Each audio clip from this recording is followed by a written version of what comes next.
gagawin natin, galing dyan, install na natin to. Ang dami natin tinanggal, no? Tapos ito lang ikakabit natin, no? So yan, yan na yung pinaka magiging assembly mo. So para tumibay siya, itornilyo muna natin siya, no? I-screw muna natin siya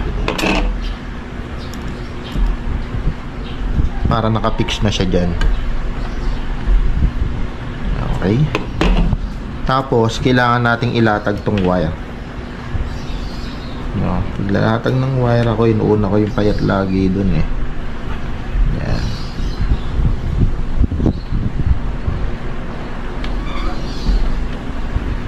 Yan, make sure na pag naglatag ka ng wire, hindi tatamaan nung pinion gear to, no? Kasi pag nakalbo yan, wala na, bye bye ETU ka. So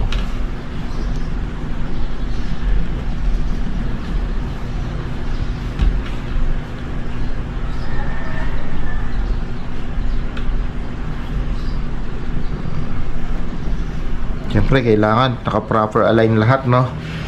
So yun, kakabit na natin to kasi siyempre kailangan pa rin natin yung safe switch, no?